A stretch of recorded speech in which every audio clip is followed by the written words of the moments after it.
Hello, my name is Douglas Bloch. Welcome to the Depression Recovery Channel, where each week we talk about practical tools and coping strategies for healing from depression and anxiety.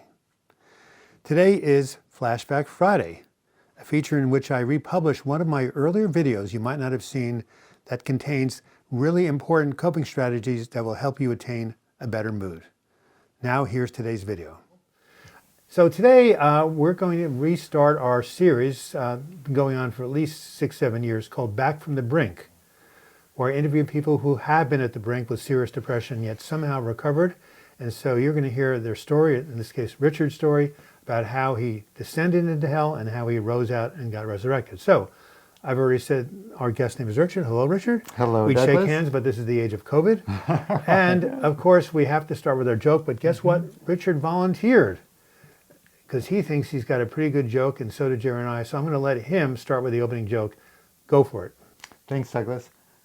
So, if you're American in the kitchen, what are you in the bathroom? European. Oh, wow. That's great. I wish my dad told me things like that. Well, I am a dad, so I Oh, there you have it. See? a few of those Okay, jokes all up right. my sleeve. Gee, that was a good way to start. So let's get down to business. So this is Richard. He came here. He actually lives just across the river in Vancouver. And more than that, he's one of the live chatters. He comes every Sunday, or most every Sunday, to my video, YouTube video live chat at noon Pacific time. So some of you might want to join him. But anyway, that's how I met him. He's here, and he's going to tell his story about how he descended into the bowels of depression and how he came out, because that's the great thing. I won't say great thing, but the thing about depression is it's time limited, and you'll see why. So let's start by asking Richard, what is your official diagnosis?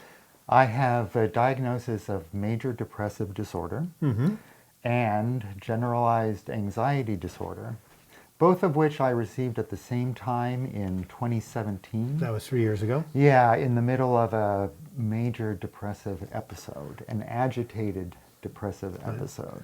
And we'll get to that in a minute, but I first want to ask Richard how far this goes back. He actually, when he went off to college, which is a very sensitive time where many people first fall into mental illness, whether it's anxiety, whether it's depression, anxiety, bipolar, or schizophrenia, you're leaving home, you're in a new environment, you've been unmoored, right?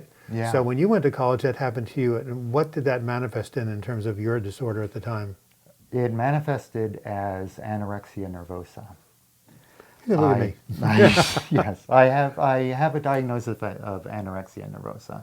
And you can tell the listeners what that means. Not everybody's studies psychology. It is an eating disorder. I had lost weight in high school. I had lost weight, I'd started exercising, and when I went off to college, yeah, the wheels kind of came off the bus. And I fell back on the exercise and the dieting and the control. I needed that control, so that's what I relied on, and it spiraled out of control. You were in a situation where you didn't feel in control, right? Because you were in this new environment, college. Right. Same thing happened to me. Right. I turned to psychedelics, but anyway. Yeah. So you fell back on some of these old habits, exaggerated. Of course, we know that anorexia is a very serious illness. Karen Carpenter, the great singer, died of it. And so, how did you get help, and how did you come out of it?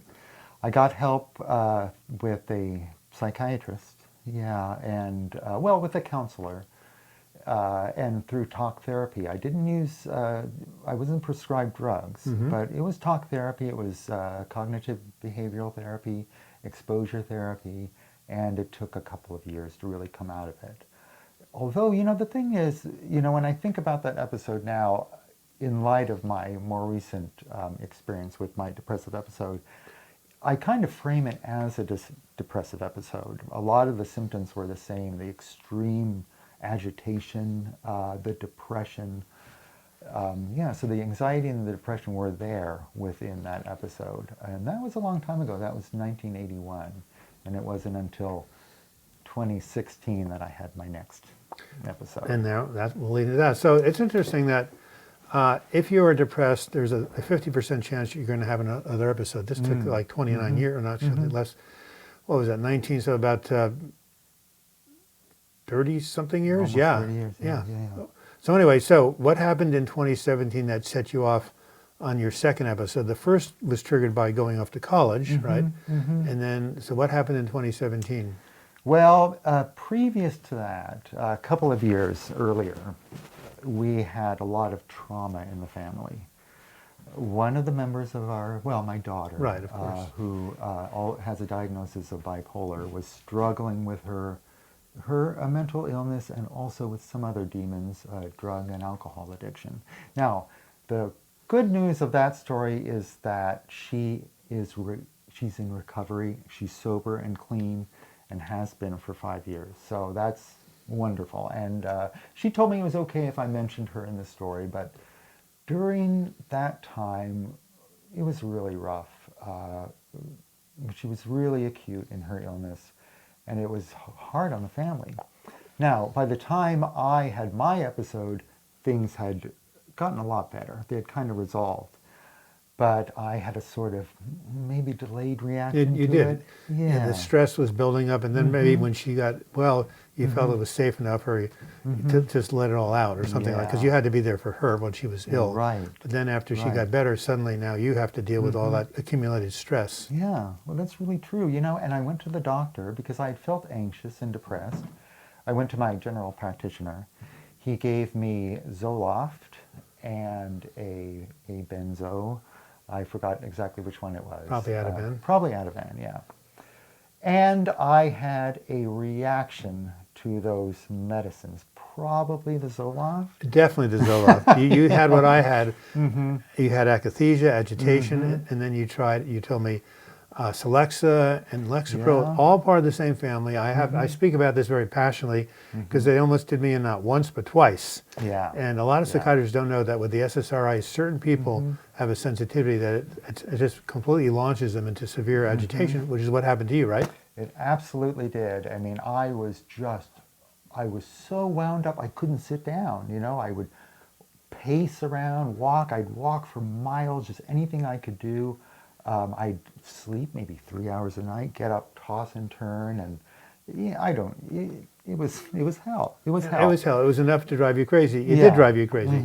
And you wonder how you make it through something like that. Well, for me, it was like I had to take it hour by hour, minute by minute, day by day. And I know you told me that, I became suicidal, anybody would, but you had your family and your wife and your daughter, and so obviously that was a buffer. That sense of connection helped, make you decide you wanted to stay here and somehow get through this thing. It did. That definitely helped. I turned to a lot of things. I feel like I just threw the kitchen sink at my depression. Which is what you need. Yeah, I saw a new psychiatrist who was good with medicine. He prescribed me mirtazapine, which helped me a lot. Not right away because I didn't take it right away. And my schedule was messed up. I wasn't sleeping very well, so it didn't really help. Well, if you don't take it, it doesn't help. I started watching videos. I found your videos. Me? Yes, and that's why I'm here. That's why I'm in the Douglas Bloch studios right now, and giving my story. And he even heard Bruce earlier. Yeah, the cat. I met Bruce the cat, yeah. Right. But Those anyway. videos were wonderful, so helpful for me. So many practical tools and coping strategies that I still use every day. And I use those exact terms because those were in the videos. The breathing, the mindfulness, the exercise, nutrition, sleep, I didn't really get a handle on until I finally went back to work, which was a big step for me. And after I went back to work, my recovery really accelerated. I started on this upward spiral. Let me demonstrate something for you just in terms of the overall arc of my whole depression. It's kind of like this. I was kind of coming along like this, probably had low-grade depression for years.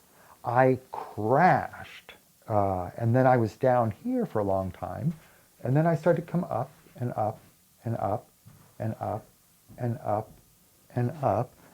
I'm better now than I was before my episode. This was where I was. This is where I am now.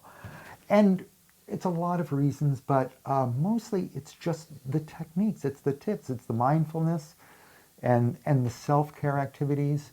Watching videos of you and Noah. And Noah, can I just say, Noah, thank you. Thank you, Noah Thomas, you have a video. He's got this video where he's sitting in his car, and he's telling me that I was going to get better, and I didn't believe it at the time. But he told me that I was going to get better, and if I couldn't believe that he would believe that for me. He would hold that intention, and he did. He didn't know me. Douglas didn't know me. They gave me so much help. That helped me set that intention. Oh, I have a story for you. He has a story for you. I have a story for you. In the middle of my, you will know why this is important. In the middle of my episode, we went out to dinner, my wife and me and my 2 kids, to our favorite restaurant in Seattle. Actually, it was in Burien. It's in Burien, Washington. A brew pub. And it's a wonderful place. It's always full. It's always crowded. People are in there drinking and eating and playing pool and playing the game with the balls. And I don't know what you do, but they play some game. And they have so much fun. And these people were laughing and talking. And I was sitting there depressed. And you know how it is when you're in the middle of an episode. You have no sense of humor. Like, I couldn't tell a joke. I couldn't appreciate any humor. I couldn't laugh. I was sitting there, and it just felt so unfair that these other people were enjoying their lives, and I could not at all. And I told myself, someday I'm going to be back here. Someday I am going to be back in this booth with my family, and I'm going to be laughing. You know, I'm going to be having fun. And I was. You went back after you got better. Not even a year. It was Christmas of that year. This was like in the summertime. It was Christmas of that year. I went back and I was there and I was laughing and I was eating my hamburger and drinking my beer and having a great time. I had set an intention to heal in the middle of my episode. I didn't know it at the time. I didn't really have that context until I saw your video about setting an intention to heal. I set that intention. I would get better, and I did. And that reminds me of something one of my mentors used to tell me. Life responds to a made-up mind. When you set the intention to heal, you make up your mind that you're going to get better. Now, when you're really depressed, you may not believe it. Right. But it's enough to desire it. And what you need is people like Noah, his family, me, other people around you to believe it for you. Because you can't hold that hope, because that's what depression does. It robs you of hope. It makes you believe you'll never get better. But if you say, I don't think I'm going to get better, but I want to, and I pray that something may come along and help me, then you draw to yourself the support you need. I mean, so this is what I've learned. And I've been, unfortunately, had many, many episodes. And so I guess, you get good at it after a while. Yeah. Okay, so now that you're, yes? I'm sorry. I don't mean to, you mentioned pray. Can I mention this really quickly? Praying? Praying. Sure. As in my episode, I'm not the most religious guy in the world. I mean, like, I don't have that incredible gift of faith that some people do, like my father had. So enviable. But, I do have my own background, so I reached into my faith tradition and pulled out the most powerful prayer in the world. It's a prayer to St. Jude. St. Jude, of course. The patron saint of hopeless causes and desperate situations. Oh, I like that. Yeah, so this is a very powerful prayer. This prayer is like behind glass, You don't use this prayer unless it's emergency. You break the glass and you pray to St. Jude. And, I can't say, the heavens didn't open up and lightning didn't come down and I was, angels didn't sing and I was cured. But I think it was part of it. I mean, it wasn't until months later, really, that I prayed. And I didn't just pray it once. I prayed it over and over. Afterwards, I would like to get that prayer because I am next week, in the last third week of November of 2020, my suicide prevention website is going to go live. I've been working on this for 5 months. And there's a particular page called The Power of Prayer. And on that page, I have some of my favorite prayers, like the prayer of St. Teresa of Avila. So I want to get your prayer so I can add it. Yes. So you can tell me that afterwards. Yeah, absolutely. Because I think all of it helped. And the mindfulness, through mindfulness, I discovered meditation. And I discovered affirmations. and the work of like Louise Hay. Right. And she's what she talks about is very similar to cognitive behavioral therapy. It is. In that it's only a thought, and a thought can be changed. And that idea that you could easily scare yourself with any manner of things, and I would ruminate, I would worry, or you could decide not to scare yourself with any manner of thoughts, and just try to be present. Just enjoy this eternal present moment, So, yeah, I threw the kitchen sink at it, and I got better. Don't you like it how Richard's so animated? This man does not look like a depressed person, but I can guarantee you from our contact earlier that he was in the same state that I was. Lifeless. Depression is hell because it basically takes away your soul. Yes. But then, guess what? The soul never really went anywhere. It just got overlaid with this dysregulated brain. Yeah. Which is why I believe and know that people can make a recovery, and Richard is one testimony. That's why I wanted to come on to show you, what it's like to come back to life. Yeah. So, to conclude, you've shared with us some of the things that you've done to help yourself: the exercise, the prayer, the meditation. You tell me that you wake up every day feeling a sense of gratitude that you're back again. I am. I wake up happy. And it's a very kind of binary thing for me because I'm not depressed. I'm not in a depressive episode. I wake up in the morning and I get to experience another great day not being depressed. And I've had my dips. I've had, I had a small relapse when I retired. Yes. And and that's a whole nother story. It's a whole nother video we could do. But how I got out of that relapse when I retired was that I found something new to do. I basically didn't retire. I went to school. I've got a new career. I'm in school now to be a massage therapist. And it's wonderful. I know you did that too. Yeah, what a change from being a UPS driver. Yeah, So we're going to do a new video. It's going to be called R&R. Yes. And retire and relapse. As opposed to, that's right. So get ready for this. And I say that because a number of my group members who were in their 50s and late 50s, 60s, one guy from the post office specifically crashed and burned after he retired. Someone else who's very healthy, a friend of mine, when his children left home and he retired from being a counselor, bingo, same thing. So people need something to focus on. They need a purpose. And when you take that away, which is what work provides for some people, they go south. So we'll talk about that next video. So to wrap it up, I'd like you to share one thing with the viewers. If someone's watching this and they feel the state that you were in 2017 or that I was in 1997, where we really were just in hell and saw no way out, what would you say to somebody like that? I would say, this is not the rest of your life. This is an episode. This is one chapter in your life. This is not the rest of your life. You have so much life after this, and love and happiness. This too shall pass. Whatever it is, this shall pass. And you will get out. I promise you. I promise you. If you don't believe me, it will. And some people say to me, well, Richard, you had your wife, you had your kids, you have these people in your life. This is true, and you may say to yourself, well, I don't have these people in my life. I'm telling you, you will. If you hang on, you will. You're going to meet people, they're going to love you. People you haven't met yet, maybe people who haven't even been born yet. They're going to love you, and they're going to need you, and they're going to need you to hang on right now. I have these little God kids in my life. You have godchildren too. Absolutely. Oh my gosh, I'm just so honored that I'm a part of their life right now. I get to watch them grow up. It's a joy.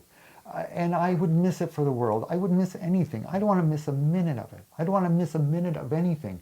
And I was a guy who was so depressed, for a year. And I'm out of it now, and you can too. And that's all I wanted to say. And hopefully maybe I can reach someone. Maybe we can reach someone. People were telling me that, yeah.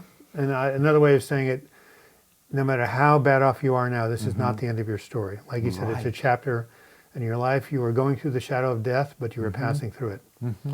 Passing through it. Right. All right. Well, thank you. Thank you, There we sir. are. That's a COVID handshake. That is. It's a All right. COVID So handshake. this has been Douglas Bloch. I hope you found the information on this Flashback Friday video helpful. If so, please give it a like, as likes draw more and more people to this channel and hopefully some more subscribers. You can also leave your comments in the comments section or email me, douglasbloch@gmail.com. If you do want to subscribe to this channel, click on my photo in the closing credits. You'll be taken to my subscribe page. And if you click on the bell to the right, you'll be notified every time I do a new video or live chat.